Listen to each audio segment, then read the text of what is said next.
Model. Oh, great. Sorry. No problem. I thought I would model 3 really simple, but kind of, novel recipes for bee products, 2 beeswax projects and 1 honey project. So the beeswax projects I thought we would make together, and it's so fun. I do Zooms all the time because in my daytime job, I work with the Airy Learning Tree, which is a community education institution here in Philadelphia. And, we do Zooms all the time, right? But I've never done like a kitchen demo. So I'm really excited about doing this kind of demo. Oh my goodness. Yeah, this is one of the things we'll be making. It's a Beeswax Lantern. I'll show you with the lights off. This is a model I made this afternoon with my kids. It's empty in the inside and you can put a candle inside, and I just have a LED in here, but you still can kind of get the smell of the beautiful beeswax. And then I thought that we would after we make that, we'll make some little Acorn Cap Candles, which are also, both of these are really simple projects. I did them with my 7-year-old and my 10-year-old. Then I thought we'd make some syrups, honey syrups. And these are great holiday gifts. And the candles are also really nice for a Thanksgiving table. So interrupt at any time with questions. Questions are great. And I thought I would do a little burn time test while we're talking. This is one of the Acorn Cap Candles, and I'm going to put it here. In the water, the Acorn Cap Candles float, right? So it's 7:30. That's so cool. Right, I'm gonna get my phone and I will get the clock function, and I'm gonna light the candle and then start the stopwatch.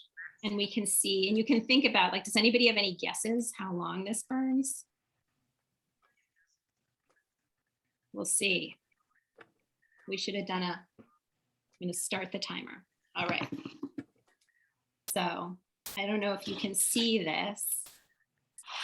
I'll turn off the light. Maybe I'll turn off the light now. Can you see this is the lantern we'll be making? And then here's the floating Acorn Cap Candle.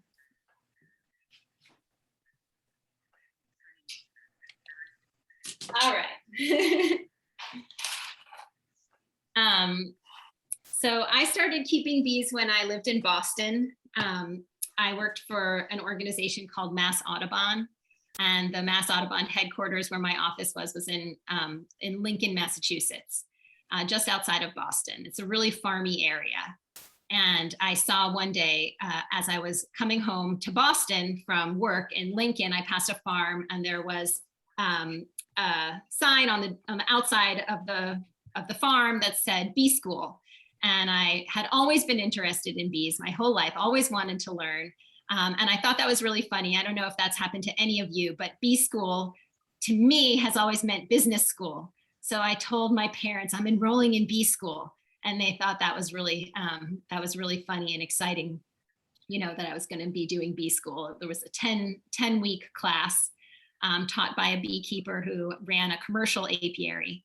And I was just wrapped from the very first class, and it was very well timed. It was in the winter, so I got my first hive the next spring, and it was a very conventional approach, preventative treatment with chemicals to prevent mites, and I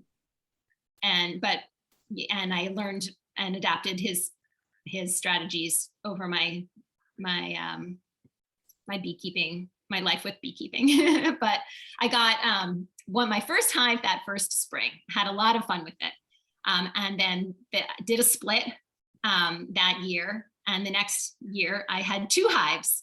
And then the next year I had 3 hives. One of the hives had swarmed and I caught the swarm. And so there I was in a little rental, a second floor rental in Boston, an urban area Boston, with 3 hives in the backyard. And my landlord lived on the first floor, and he was like, okay, 1 hive was fine, but 3 hives, it was a little bit too much.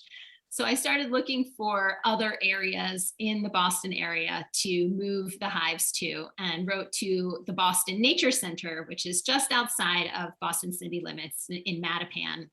It's a really beautiful natural area that does educational programming. They said, you can move your hives here, as many hives as you want, but you have to do something for the people who come to the nature center. So maybe you can do some sort of educational programming.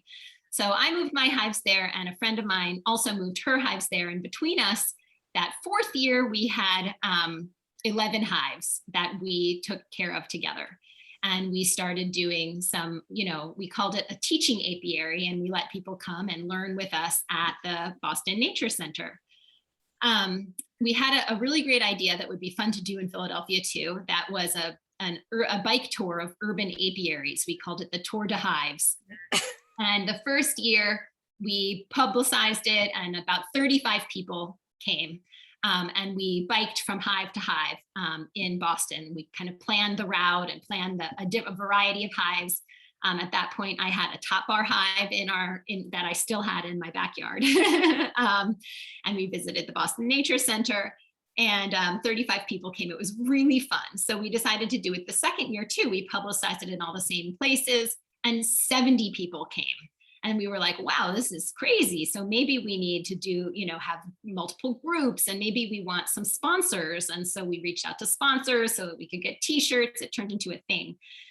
We realized that Boston was the only county in Massachusetts that didn't have a beekeeping association. So we ended up creating the Boston Area Beekeepers Association and turning it into a 501c3. And that was a really fun process. So I helped with that. And that is ongoing, as is the Tour de Hives. So the year that before I left Boston, we had a Tour de Hives that had 140 people. It was really fun. So I had a family at that point, 2 kids and a husband, and we decided to move to Philadelphia, which is where I grew up here in Mount Airy. And so we got a truck, and at night loaded all our bees onto the truck and drove down. I found a home for the bees at the West Laurel Hill Cemetery in Ballackinwood. So we loaded all the bees onto the truck at night. And it was a much trickier process than I had anticipated. And I got stung a number of times that night, loading the bees on the hives onto the truck. Also, another thing I learned about moving bees is I sealed the hives with burlap. I didn't use hardware cloth. I used burlap to seal the entrances and wrap the hives. I thought it would be breathable and it would close the entrances. But the bees chewed through. So I got stung a number of times and had an anaphylactic reaction.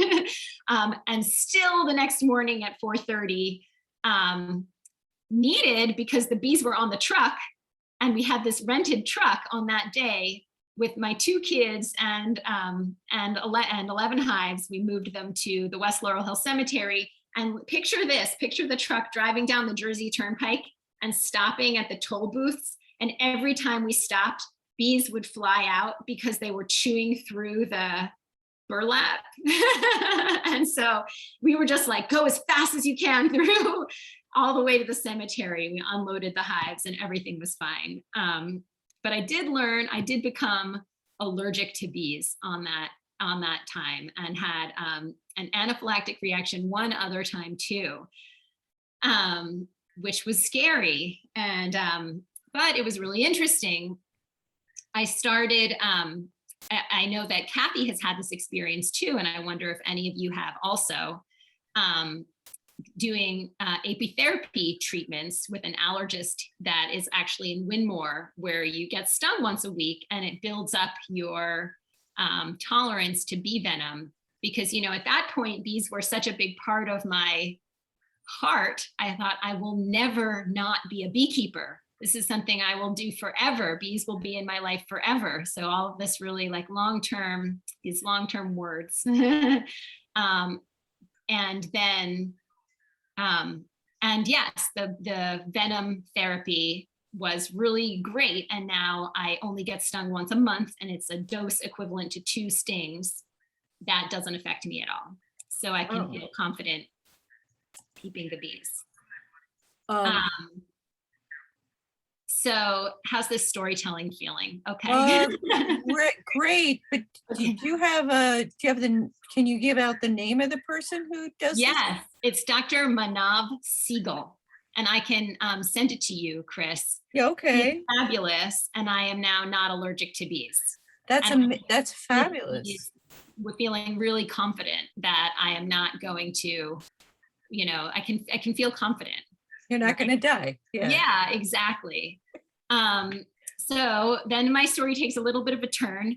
My husband got cancer, and brain cancer, and it is non-curable. And so I thought, okay, well, I can't be keeping bees and have one of the 2 parents in our household with a terminal disease. The other one can't really engage in an activity that is for fun, that presents a life risk, right? So I also, he wasn't able to drive anymore. And so I thought, well, if I have a reaction and I need to get to the hospital, someone needs to drive me, but I'm the only driver in the family. I don't know, Kim, if I've told you this whole story, but I thought, okay, well, I will never keep bees again.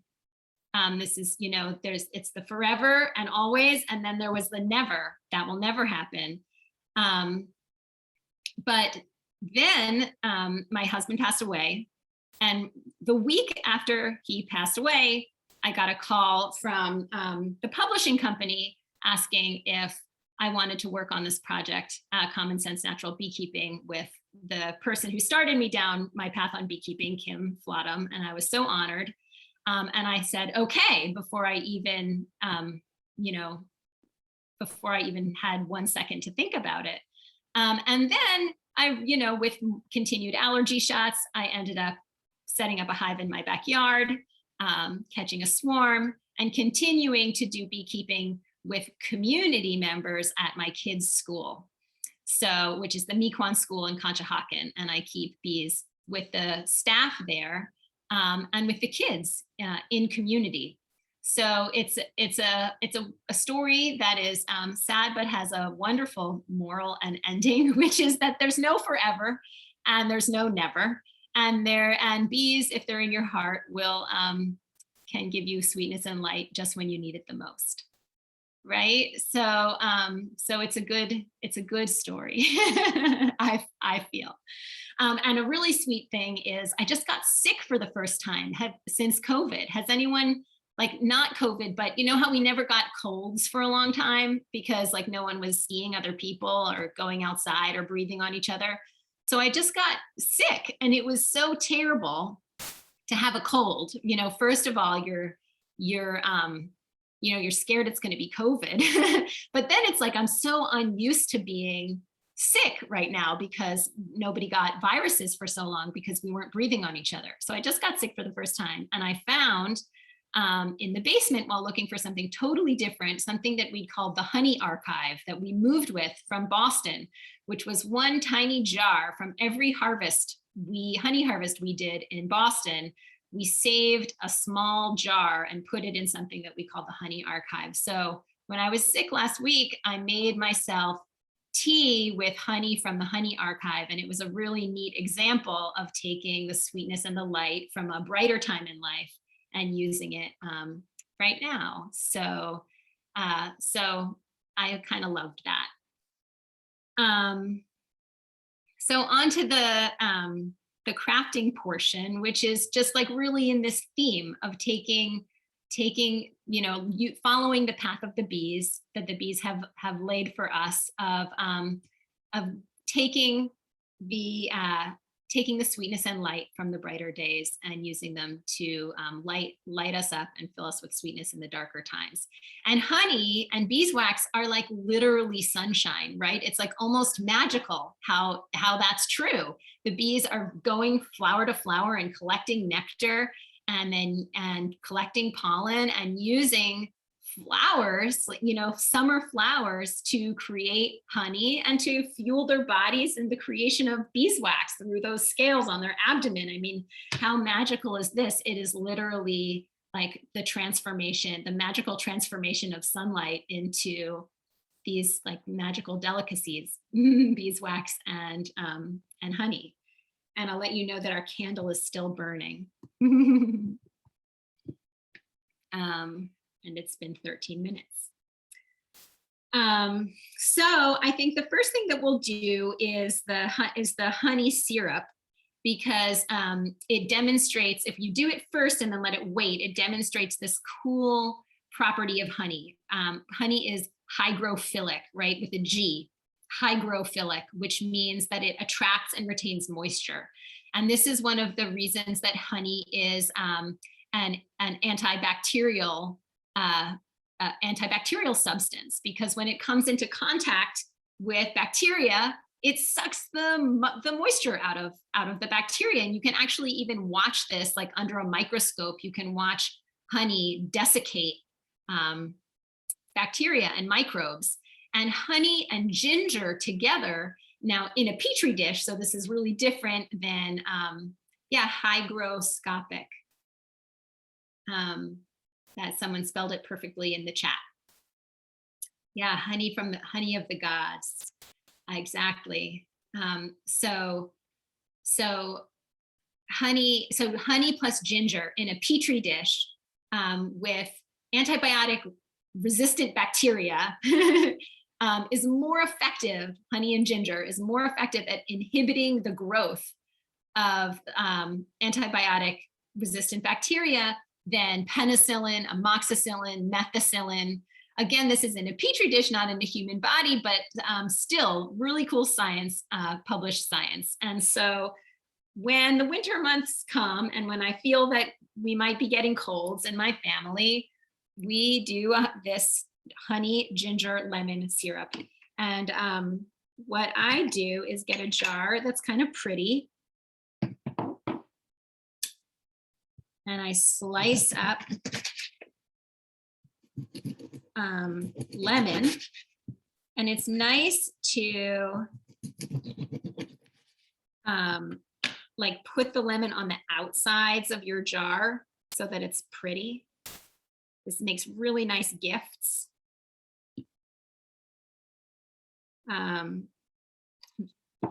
And you'll see when you pour the honey in, the honey is like, it's 80% sugar. It's really thick and viscous.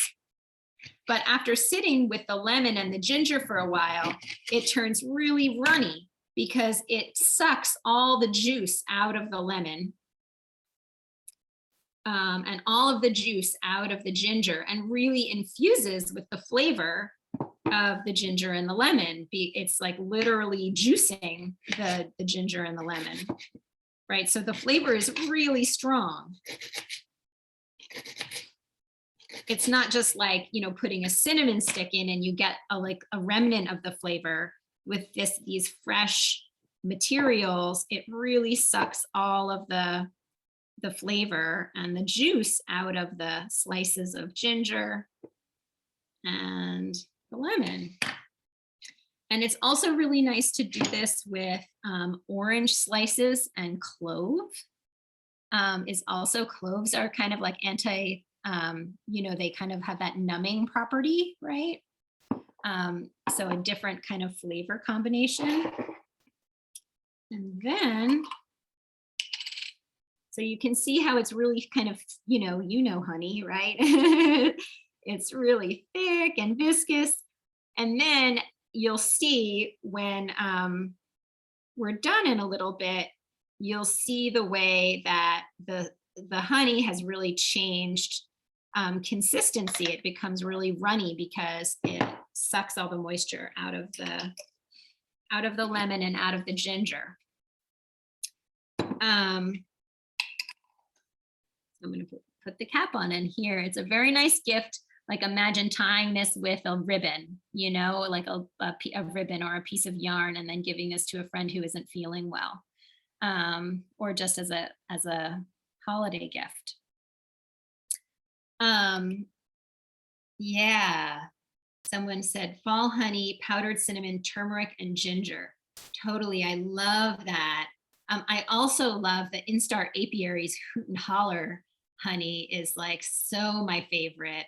That is always what I get for, you know, as much as we can make it ourselves, but you know, Jeff, you guys do it right there. It is so pretty and so delicious. And that kick, that spicy kick is like, woo, I just love it.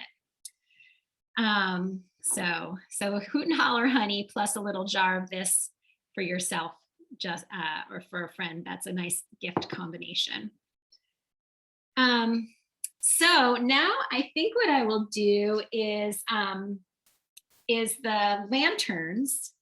The lanterns, I love this project so much because not only is the wax, you know, a gift from the bees, from the summer months, but you can also, you know, we can take this theme a little farther.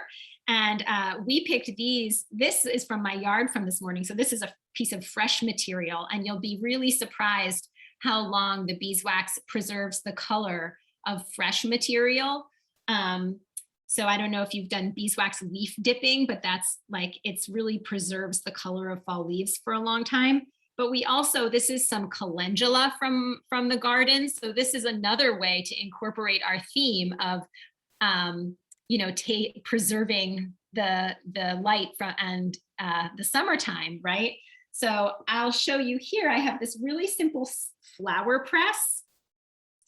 You know, you probably did this, you know, when you were a kid, or if you have kids, we, you know, take the flowers from the summer garden and then press them. And then we have all these super flat materials to work with. And I'll show you when we make our lantern how to adhere these to the outside. And this is just another way that we can incorporate the theme of taking the summer with us on these projects to light up the winter days. And the other thing that's just so perfect about this project is, like, what says summer more than water balloons? So that's how we do this project. So like, can you think of anything? Maybe watermelon maybe says, I don't know. I think water balloons is like the summariest thing I can possibly think of, right? So here we are, we're gonna take our water balloons and our pressed summer flowers and our beeswax, and this is just like so perfect. So I have this pot of wax boiling on the stove here, and this is my setup. It is not pretty, but it's super functional. It is an old beat up pot that was exclusively used for beeswax projects. There's a rag in the bottom underneath water, and there's a double boiler. I use a rag in the water just because, so that this doesn't touch the bottom, because I found that after making a lot of candles, there was water somehow getting into my melting pot. I think there was like a crack, or it just protects the melting pot a little bit. So I have my hot water with a rag in there, and then my melting pot inside the water in this double boiler with wax. And the wax is melting. It's sitting here on low, and I wish you could smell the smell in my kitchen right now, because this has been boiling for about an hour now, and so there's like that beeswax smell all over my house, and it just like smells amazing. So it's totally perfect. And what you do is, and we had a catastrophe earlier. It wasn't a catastrophe. We call it a waxident, actually, in my house. When you have a candle making oopsie, right? That's a waxident. So we had a waxident earlier because I did a demo with my kids. I said, okay, I'm going to tell you guys what to do. We've done this project before, but I still was like, do exactly what I do to make sure that I was explaining everything that needed to happen. So I said, try not to touch the sides of the melting pot with the balloon, and it won't break. But I forgot that another really important step when dipping the cold water balloon into the hot wax is you can't go past the level where the water stops. If you dip the balloon deeper than the line where the water stops, then the balloon will pop. So the balloon popped and we had to wax it in. The water went into the wax. But what I did was put the whole thing outside.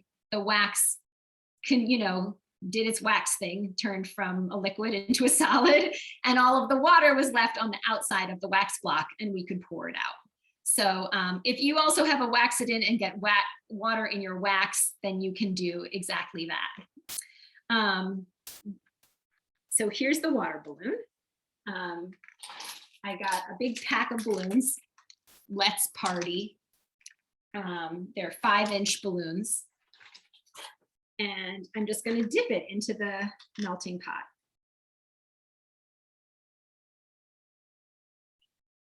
And there's one dip. So, oh, I forgot one thing. I have a tray that has parchment paper on it. And if you touch the balloon down onto the tray with the parchment paper, then when the wax is still kind of hot, then it helps you get a flat bottom so that your lantern will sit nicely. Otherwise, it might rock a little to the side.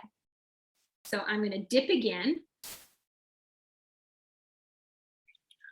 Let the wax drip off and then move it over here to the parchment paper where I'm just going to put it down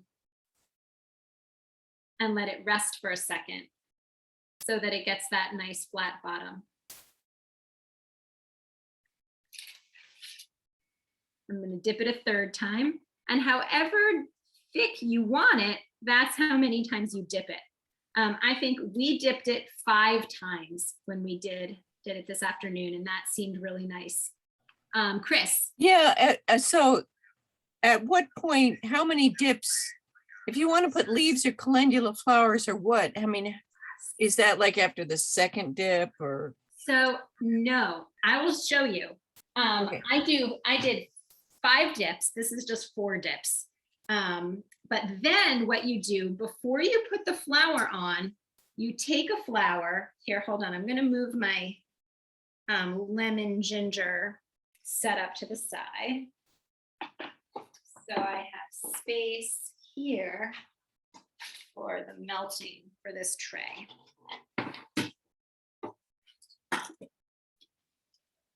I've never done a Zoom cooking demo before, so this is really exciting. A Zoom crafting demo.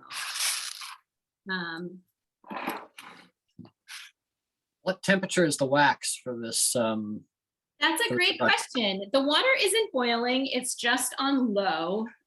This afternoon when we did it, it was boiling. It's not terribly hot, but I don't think that it really, I don't know if it matters. It's never, what's nice about a double boiler is that it's never, the water boils, never gets hotter than it can get sitting in boiling water. I would imagine you want the wax as close to its melting point as possible so that you get a thicker coating. Yeah, that's a neat. Not sure. Yeah, this is, it's pretty cool. I got that nice flat bottom from moving it onto the parchment. And then you take a glue stick and whatever pressed material you want, if you do want the pressed material, and take the glue stick and put it on the back of whatever you want to put on your lantern, on your luminary. So simple, so fun to do at any age. And then I'm just going to put it right on here. This is mostly just to tack it in place. And then we're going to dip it once or twice more. So when I did it with my kids, we dipped it twice. I kind of am thinking that dipping it once is enough. It's nice when it's really dark to see the shapes come out with the light on the inside, but the 2 dips made it really thick on the outside. But you can experiment with what you like best. So I have these dry, you know, pansies dry so nice and flat. Although this is the one that 10-year-old Clara made, and I was like, I don't know if the calendula is going to work. And it didn't stick on, but I don't really mind the 3D effect at all. I think it's kind of nice and sweet. So I'm just gonna put a little bit more of this glue on the back.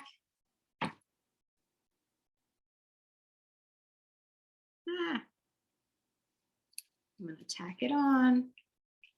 This would be a really nice, I don't know if there's any other parents, but I feel like this would be a really nice teacher gift. And then I'm gonna dip it one more time. Let's move back over to the melting pot. And I'm just gonna dip it one more time. Yep.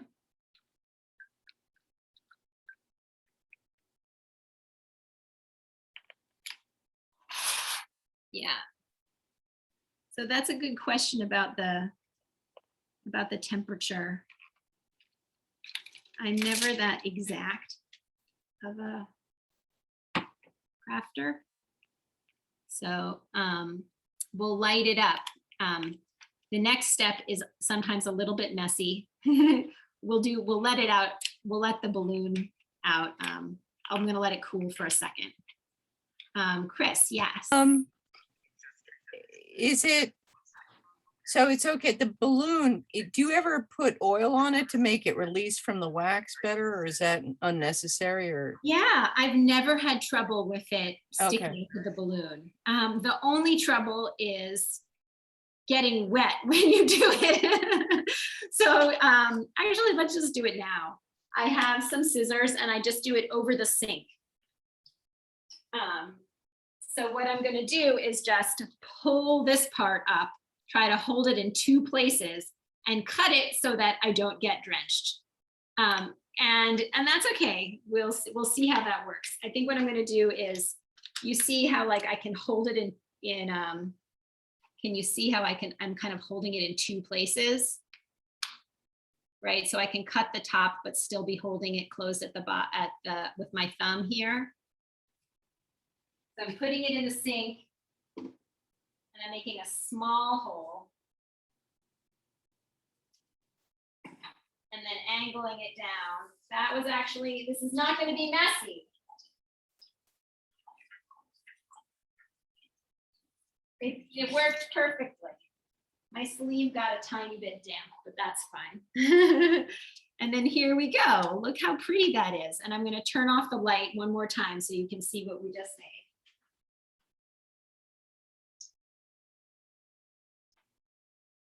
Right, isn't that lovely? And it lasts for a long time, you know, because unlike our candles, which are ephemeral, which I kind of like, I don't mind ephemeral, right? That's like the seasons. That's like what we're talking about here is like, you know, but this, it is nice to have it last a little bit of a long time. And I'll also show you our Acorn Cap Candle is still floating and still burning in there, which is kind of exceeding my expectations, actually. 31 minutes almost. So for something so tiny, like that can be beautiful on a Thanksgiving table. So we can do that next. And the trick with the Acorn Cap Candles, I have this bowl here it's like a wide bowl. So it has some ridges at the sides. You just need to do this in a something where you put, often I use rice. Today I'm using quinoa because that's what I have on hand. I pour like a layer, and the purpose of the rice or the quinoa or whatever grain is, where are my acorn caps? Here are my acorn caps. I'm nestling the caps into the quinoa here so that because this is sometimes a little inexact. It's like you have to pour perfectly to get the exact right amount of little bit of wax in here. But also it holds the acorn caps, which don't have a flat bottom, unlike our lantern, it holds them perfectly flat when you nestle them in. Does that make sense? Does everybody get why we use like a grain? Okay, so I'm gonna make 3 right here. This one has a notch in it, so I'm not gonna use that one. But you'll look as you walk around right now on the ground, you know, the squirrels like the nuts, but the caps remain, right? So you can find acorn caps and the big old oaks are around, and they have these big old caps, and the bigger the better for this project. I get these little tea light wicks, right? They're for tea light candles. You can buy them in packs of 100, and they're really inexpensive. And you just pour this is like when when you want to try to calm, when you test your stress, right? By seeing how slow you can pour wax. So I pour really slowly. Okay, I spilled a little with that one. Oops. You can clean them up later. That's another part of the quinoa. So I guess I'm not feeling my most zen right now. I spilled a little, but it's fine. Sometimes, I do this in 2 steps, like pour just a little and then stick, like kind of like how you would do, I don't know if you've done made tea lights, but how you make tea light candles is you pour a little bit in the bottom, then anchor your wick, and then pour a little bit more on top. Here, I can see the wax already cooling at the bottom of the acorn cap. So I know when I stick my wick in, it's going to grab the bottom of it kind of grabs and holds this flat metal bottom of the tea light wick. So the beauty of these is if you spill, you can just clean them up. I'm just taking my finger and running it around the outside, taking my fingernail while the wax is still a little bit soft. And I cleaned it up a little bit. And then here's this candle, and it's still burning 35 minutes. I can see it's about to go out, but it's still burning. So here are our acorn cap candles. That's so cute. Is it possible to float the acorn caps in the lantern that you make? Ooh, I have never tried that, but totally, it's watertight, right? Yeah. I mean, would the sides melt if they got too close? Or oh, interesting. Yeah, probably. Right, and that's why it's important to put these in water. I mean, what you could do also is light them in something where there's sand, and the sand would be just like the quinoa here. Yeah. And that's how some people who, like, if this wasn't an LED, but if this was a little beeswax tea light, I would put some sand in the bottom and then nestle the beeswax tea light in the sand. But I love these little floating acorn cap candles because they're super fun to make. They're whimsical, they're cheap and easy, and they look really nice when you like nestle them all together in a box. Oh, what a sweet gift. And it's really, it's from the bees and from the heart. So you don't need to buy something really expensive to make like a super lovely gift. Just a little bit of time and appreciation for the bees. And now I will show you our honey syrup is, let's see here.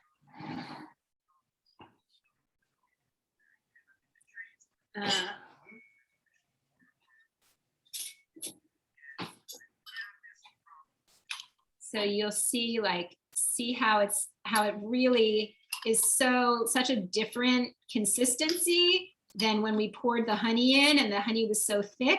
So you can see how I didn't juice that lemon, right? I just stuck the pieces of lemon in the jar and then poured the honey on top.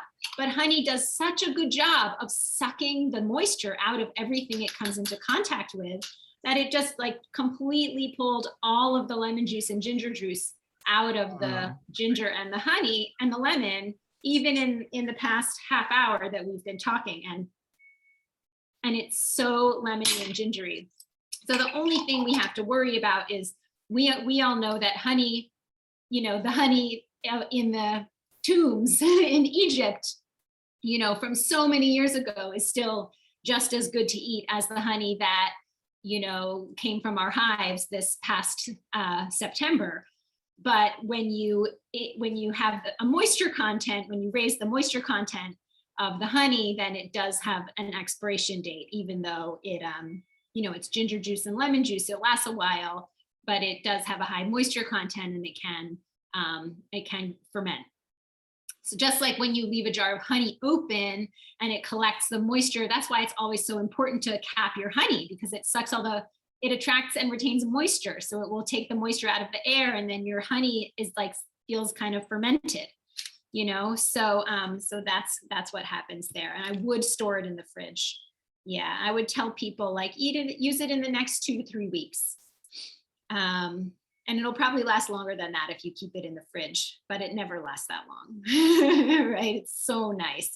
And it's also really nice in cocktails, that it would be so nice with I don't know, some vodka and some soda and some honey, ginger, lemon. We'll have to figure out a cocktail recipe for that one. Yeah, exactly. Yeah, with a twist of lemon on the side. So it's really fun for me to think about this and to talk about it and to demo these recipes. It's what I do all the time. Oh, bourbon, yes, hands down. And ginger, yeah, hands down. And that is way better for a winter drink too, right? We're talking about the winter months, so of course we want something like bourbon for sure. So those are from the Benevolent Bee, and that's what I enjoy. Oh, this is time of year. This is incredibly charming. I'm wondering, does anybody out there have any more ideas about what you'd like to see in terms of crafts? Or thoughts about that? Any questions for Kim or Stephanie?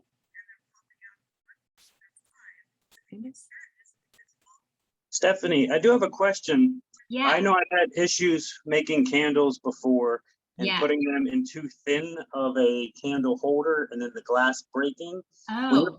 When you're floating those, because beeswax burns at a hotter temperature, when you're floating your acorn candles in a glass bowl or anything, have you ever had any issues with it migrating too close to the edge and anything cracking? No, I've never had, I don't really use glass that often. When I do use glass, I use, I have used glass, but not that often for candles. I do a lot of candles let's see, I was going to talk about how another way to make bottoms smooth. Before I remembered that you could put this on parchment to make it smooth, I thought about showing you this, which is an electric non-stick pan that I use. You plug it in and it heats up and you put it down for a second and then the bottom of your candle is smooth. So I do a lot of freestanding candles. Where is that? Oh. This is a morel, right? And it's a little bit tipsy, but you can put it on here and make it stand really straight so that if you want to sell it or gift it to a friend, it won't tip over and burn your table.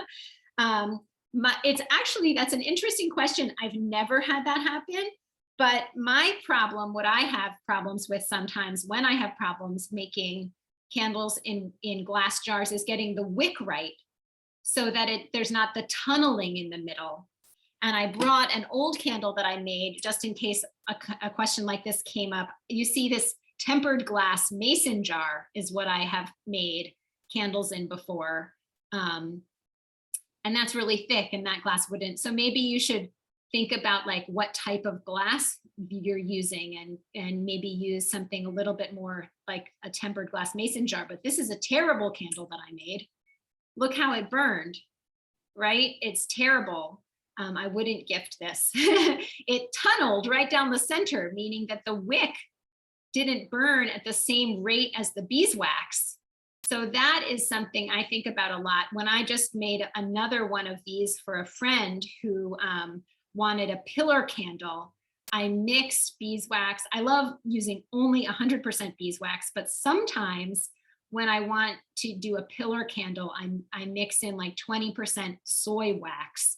It changes the way that the wax burns in a pillar candle and makes it burn at a rate that works better, I've found. But that's not what you asked about, but it is a little bit. Problems with candles in glass jars.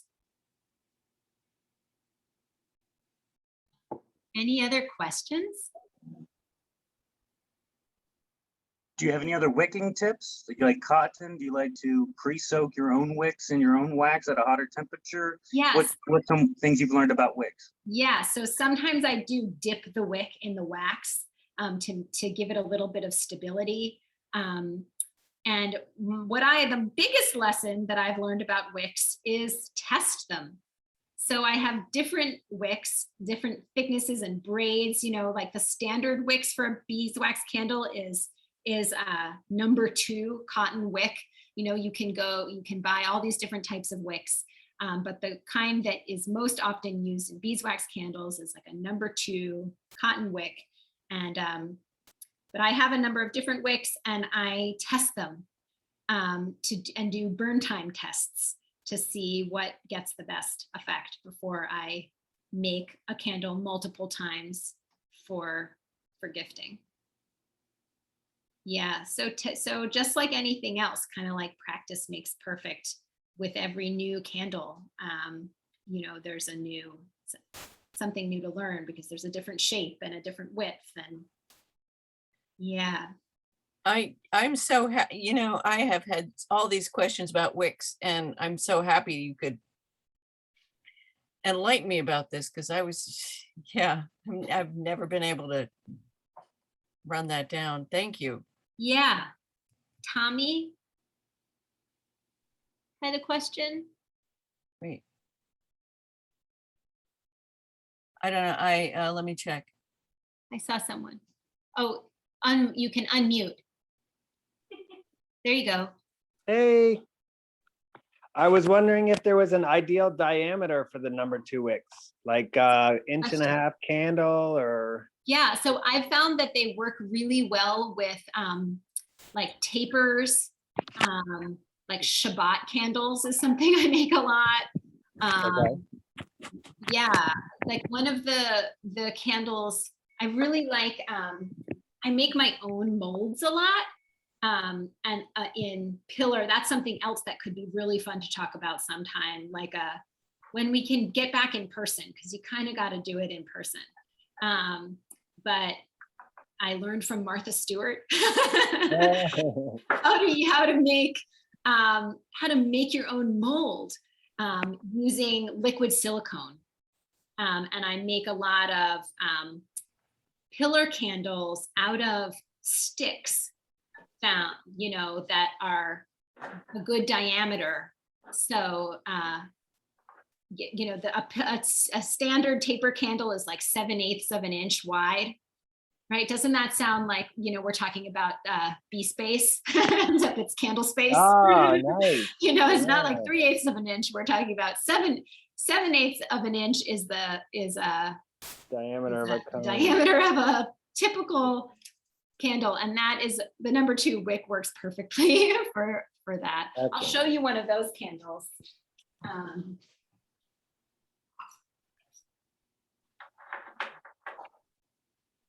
This has a lot of bloom on it, right? Like when you beeswax, you know, that like dustiness that comes on the outside of beeswax, and that's the sugars in the wax, the natural sugars from the hive migrating to the outside of the wax over time. It's just really, it's natural what happens. It's how you know you have nice beeswax. Oops, it's upside down. So this is actually like a birch twig taper candle. And this is just like another, see, I like the like little knot in the wood here, right? So these are nice twig diameter here. And then number 2, cotton wick. Excellent. Yeah, works really nice. Oh, wow. But you can make candles out of anything, right? Not just acorn caps and water balloons. This is like a little jar with puffy stickers on it to make the love. Oh, You know, here we are in Philly, you know. So this is a nice, yeah, you can make a mold out of anything once you discover liquid silicone, which I don't have to model for you right now, but would be happy to do together. Yeah. oh, gee, that would be nice. No, so you would cast the sticks in and the bottles in silicone and make the model from there, or Yeah, wow, it's really fun. wow. Kim, of Stephanie, if I can interrupt for a moment.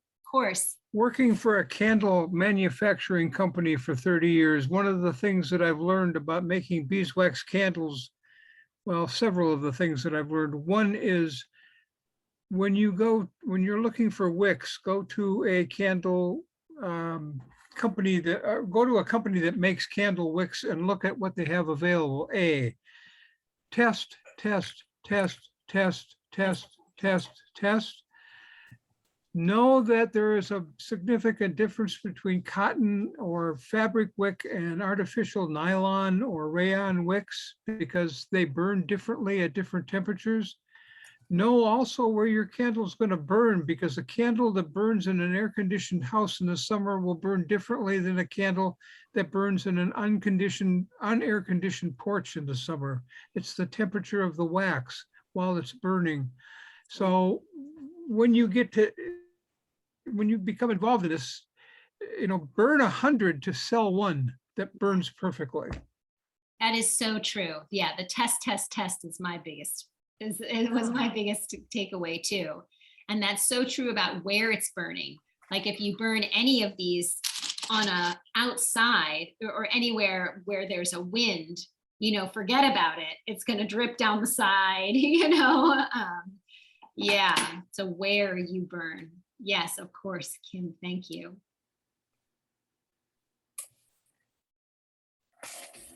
You said that the bloom was sugars. I just read something saying that it's actually low melting point wax that migrates to the outside. I'm just curious if you feel strongly that you're right or not. No, I don't. Know what to That's believe, just but what I remember. yeah, sure. But it's not my own research. It's just No. what I Okay. heard that I report. But that's cool. Okay. I didn't. Yeah, I just got some books. I just read that the other Yeah, day. cool. Neat. That's cool. I'll just show you this is still burning. I don't know if you can see it.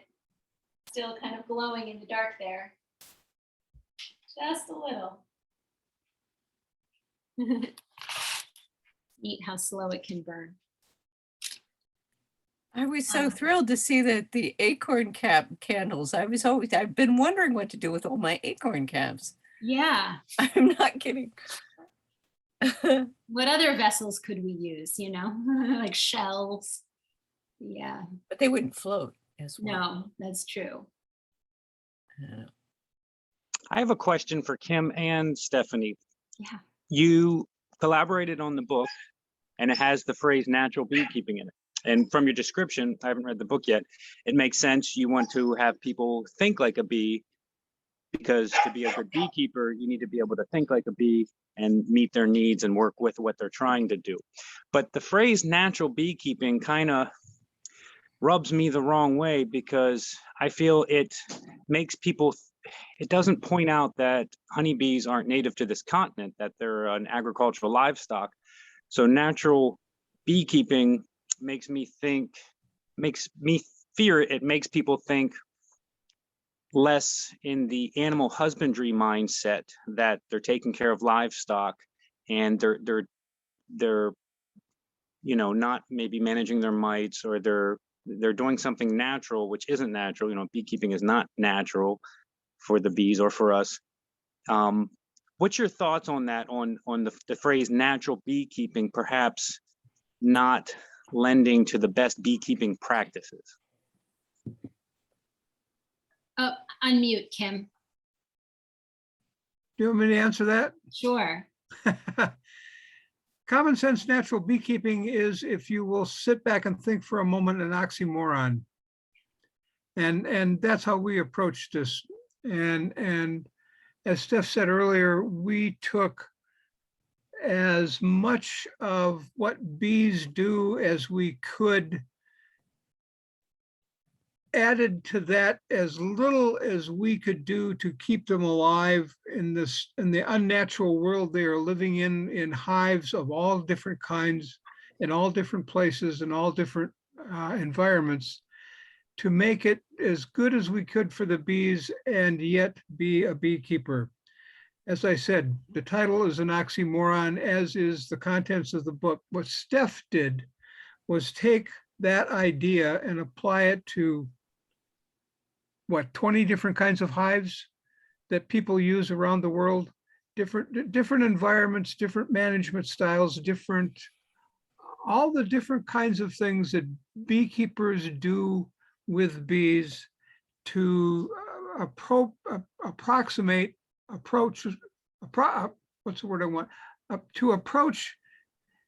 as much as we could incorporate it into the world of our bees as bees do. That makes sense? Totally. I'll just add that, that question, it was the same that we had with natural beekeeping, and it rubbed us the wrong way too. It's a natural beekeeping is an oxymoron, because to be kept, right? Like already it's in a managed environment, right? So, that's where the common sense comes in. And it's not a natural beekeeping book. We're the Common Sense Natural Beekeeping. And we have a section in the book that's case studies. And there's commercial beekeepers that do queen breeding in Florida, but their hives are in Massachusetts. And we talk about how these different beekeepers of so many different scales are incorporating some of the wisdom of the bee in their practices. And that's what, to us, common sense natural beekeeping is. And you said it perfectly, Kim, is, just in your own situation, with your own goals in mind, in your own bioregion, what lessons can you take from the bees to inform your practices to make them more successful for the bees and for you, given your goals and where you live. We took what we produced and we gave it to the two people that I respect the most in terms of their thinking. One was Ross Conrad, who wrote the book on natural beekeeping, and one was Tom Seeley, who wrote The Lives of Bees. And we took Ross's concept and Tom's concept and sort of married them, I hope. And from that, that's where the book came from. Does that answer your question a little bit, Justin? Oh, that was an excellent answer. I look forward to checking that book out. If you're going to marry Ross Conrad and Tom Seeley and throw you and Kim in there, it's going to be a fantastic read. Can you just answer one more question? Agree or disagree to this statement? I'm trying to push this in the region just to get the mindset of animal husbandry in the forefront of beekeepers' minds. Honeybee beekeeping is not conservation, it is agriculture. I think I caught part of that. Could you rephrase or restate? Sure. I was just asking if you could agree or disagree on this one simple statement I'm trying to push in the area. Honeybee beekeeping is not conservation, it's agriculture. So I think I would answer that more in a more complicated way, which is that I think that bees are, I have chickens in my yard.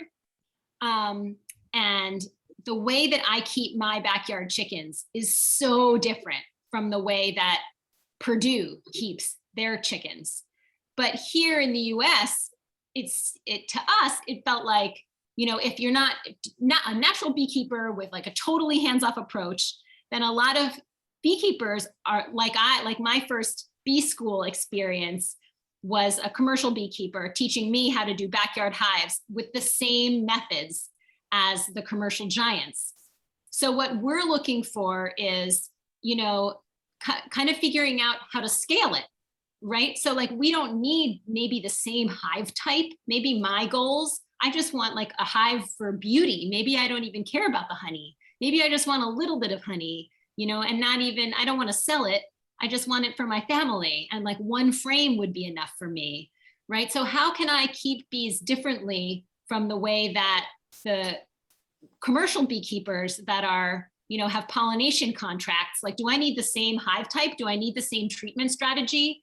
How can I adapt my backyard practices, and they can adapt their backyard practices or their commercial practices, maybe being informed by the bees, but like taking different lessons and doing it in different ways. So how can, similar to how, other livestock are managed differently when they're just done for pleasure on a really small scale versus on a commercial scale, how can we kind of create that divide in backyard beekeeping too, so that we're not all just doing what the commercial giants do, which isn't actually great for the bees and maybe has problems for the longevity of our managed colonies too, because we're over-treating and we're manipulating too much, and there's not enough insulation, and like other things that we can learn from the bees. Long What answer. she said. Did that answer the question a little bit? Like, I guess, sure, we can think of it as livestock, but like there's still lessons to learn. Oh, I totally agree. The people I mentor, I tell them I don't want to keep bees like a commercial beekeeper. I can spend more time in my hives, squish fewer bees, have fewer colonies. Totally agree with that. Yeah.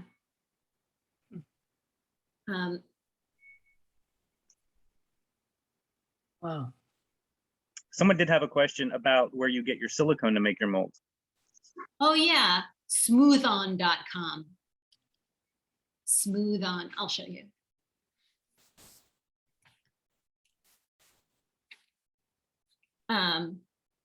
It's based in Boston. I used to go to the factory, but I think you can get it online too. It's really fun. Huh. Wow. You can make molds for anything, chocolate, Is this liquid silicone or one of those like cool science things where there's like jar A and jar B, and you pour it in together and you mix it around, and then it has like it sets in a certain amount of time. It hardens, and then you can cut it to create your wax, your mold. Your mold. Yeah, you cut it, remove the thing from inside. Like, this was in like a piece of PVC with a PVC cap on the bottom. Oh, okay. Right. And so then I put the jar there, and then I poured the liquid silicone just up to the very top of the jar. And then I let it harden. And then I took the PVC off and then cut the silicone down so that I could pop the jar out. And then I can put rubber bands around it to kind of hold it together again. And there's the perfect cavity to pour the wax into. And it's really nice. You get what's called a wicking needle, which is like a really sharp, long needle that you can poke through the bottom of the mold, comes out the top, pull the wick out up through so that it's right in the center. Hold it at the top with chopsticks. We'll do a demo sometime. It's really fun. Hello, I just wanted to say I have Kim's book and I really enjoy it. I've learned so much, and Also, Stephanie's talk is very enlightening in many ways, including the candles.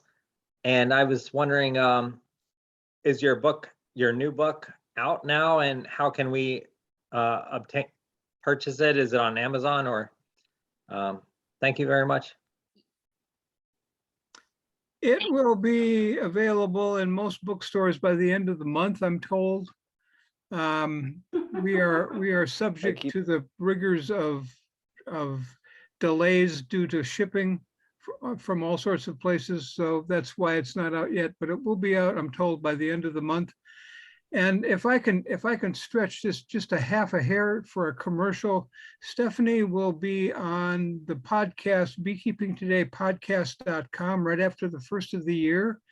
And we will talk at length about all of the things that you have brought up, all of the questions you've brought up, and how we address them, and we hope solved, or at least address them in terms of common sense natural beekeeping. Thanks so much. That sounds absolutely fabulous. I put a link to get to the Amazon copy of the book in the chat, but I just found the Beekeeping Today podcast, and so I'm going to put that in there too. Well, thank you. It's such a great podcast. I've learned so much from listening to episodes. I hadn't seen, I'm fascinated. I hadn't seen that before. I'm going to put it in our newsletter. Wow, it looks great. Here, I'm looking at it right now. But I should ask, does anybody have any other questions they'd want to ask? I mean, I have to say, I'm so pleased to have both Stephanie and Kim here to tell us all these things and give us all these connections that are just so helpful. But like I said, anybody with another question? Well, I just spoke up, but propolis, can we use it in some ways? Like ideas on that? Yes. So I love propolis. I grind it in a coffee grinder, just like the dedicated wax pot. I have a dedicated coffee grinder, although I don't really mind a little bit of extra propolis in the coffee. But if you grind the propolis to really grind it all up in the coffee grinder, and then you can make an extract. What alcohol did I use? I mean, it's a resin, so it really needs a strong extract, right? So I think I would use like something really strong with a very high % alcohol. I mean, again, like bourbon would feel really nice, but you want something that really gets it out of the propolis. Chris, have you done this? No, Norris, it's too bad. I think Norris. Everclear. Oh, Norris, you did it, right? Right, of course. Everclear. it Use was- Everclear is the highest grain alcohol. pretty Yeah, much. you have to use something that's really 95%. high. Yeah, 70% doesn't work. yeah, really high percentage. And then they use it as a throat spray. It's nice. Also, there's a mouthwash recipe. You know, propolis is really good. There's a really nice mouthwash recipe that uses propolis extract. Chris, in the That sounds- newsletter, that please sounds put a great. plug in for Kim Flottum's other podcast called Beekeeping Obscura with Jim 2. It is a fantastic Somebody podcast. send me a link, because I'm doing it right. I'm doing it like tomorrow, tonight, Okay, tomorrow. I will. Send me all these links and I'm going to put them all in there. Please. Because I'm trying to type really fast, but I'm not going to get them all. Justin, can you do that? Send me a link. Beekeeping Today podcast tends to be a friend of mine for a lot of years now, lives in the state of Washington, and he and I hooked up about 3 years ago. And that podcast tends to be talking to people who know more than we do about the things that they're doing. We talk to experts and scientists and commercial beekeepers and those sorts of people. And that's what we do on that podcast. What Jim 2 and I do, Jim 2 and I have known each other for almost 40 years. And he just lives down the road here from me. And for 40 years, we've just sat down and had a beer and talked about bees. And that's what we do on the podcast. We sit down and have a beer and talk about bees. And I don't know if you know Jim too, and if you read him in Bee Culture magazine, you know he has a flavor, if you will. And he and I have a lot of fun talking. And they're short. Jim twos and mine are 10, 15 minutes long. The other one's 40, maybe as long as 45 minutes. But there's a lot more depth there, and we talk to people who, like I said, know a lot more about what they're talking about than I do. So we're trying to get their information and share it with the rest of the world. Sounds good to me. Yeah, no, I'd love to hear about that so I can put it in our newsletter for our membership. They'd love Good. to hear about that. Wow. Let's see. So we're at 8, going on to 8:45. Anybody have any more questions? We've got 2 incredible people here talking about bees. Any more questions? It's an easy crowd, Steph. Yeah, Guess it's been so. really great. Thanks so much for your good questions and your attention. And this is really fun. A great presentation from both of you. On behalf of the Philadelphia Beekeepers Guild, I thank you both very much. You've been Thank you. great. Nice And to I hope see to you. see you locally here, Stephanie. And Kim, if you ever come to town, you're welcome to stay at my place. Well, I may take you up on that. Now that Steph and I have got something going together, I may have to come out and visit once in a while. Sounds like fun. Thank you. Stephanie, one tip Thanks so when you're saying much. about grinding up your propolis, you freeze it first, right? Yeah, I keep it in the fridge. Okay. Yeah. Okay. I just wanted to share a tip. When I make my tinctures, my propolis tinctures, I use a magnetic stir plate with a beaker. So the little Teflon coated Ferris pill can constantly agitate it day in and day out rather than shaking it once a week. So you can get yourself a little magnetic stir plate set up for, under $30. And, there's tincture charts out there of how many grams of alcohol to how many grams of propolis. And then, you mix it together and just let it stir and stir and stir and stir. That's When you- awesome. When you make your tinctures, do you filter it in any way? After it sits for a while, then yeah. I mean, do you use coffee filters or a metal coffee filter to filter your propolis tincture? Yeah, how do I do the propolis tincture? Because it is super super sticky. I think, yeah, I mean, for other tinctures, I tend to use like a metal sieve or cheesecloth, but I think coffee filters for propolis might make the most sense. I have this one spray bottle that's lasted a really long time. I haven't made the propolis tincture in a while, but I think I did use a coffee filter and not the typical cheesecloth or metal filter, but I'm gonna have to look into that. Stirring plate makes a lot of sense. There's all sorts of little jars sitting everywhere that I have to remember to turn upside down. Yeah, I tried to filter mine with the metal coffee filter you can get at the grocery store, and man, it clogged that up really fast, like all the residues that it leaves. Yeah, super gunky. I often do propolis with usnea, which is that witch's beard lichen that grows on trees in California where I have family. And that's really highly antimicrobial and goes really nice with the propolis in a throat spray. Oh, wow. Out Kim's way, there's a great company that was at a PA State Beekeepers Conference a couple years back called Beepothecary, and they're out of Ohio, and they have a lot of great products, and they even have a blog that they teach you how to make some of the products. Beepothecary. It was a very neat stand, shaving creams and throat sprays, nasal sprays, really neat products. And Marla Spivak at the University of Minnesota has a lot of good information on their website at the University of Minnesota. She's probably leading the pack in terms of the beneficial aspects of propolis.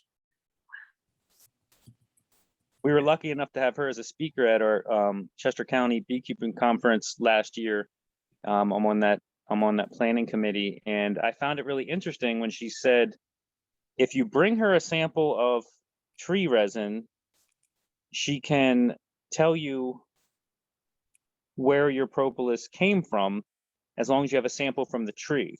But you can't just bring any old propolis that you get from your hive, and Yeah, there's no way to analyze it yet to determine origin. And that was pretty neat that they're working on that. Really neat. Bear with me. well, Stephanie, I'm going to sign off for the evening. Well, be thank in you so much for being here. That was so wonderful to have you here. Yeah, so nice to see you. Thank you. I'll be in touch directly and we'll get this podcast lined up. And this was wonderful tonight. Thank you for your presentation. Thank you. Thank you, Stephanie. And And all of you, the rest of you, thank you. Yeah, so nice to talk. Yes. great. Have a good Thanksgiving, people. Yeah, Yes, goodbye. bye. Thank you, Chris. Oh, my pleasure. Certainly. Thank you for giving this presentation. I'm excited to go out and make acorn candles right now, even Have in the fun. dark. Bye-bye. Take care. Bye. Thanks, everybody.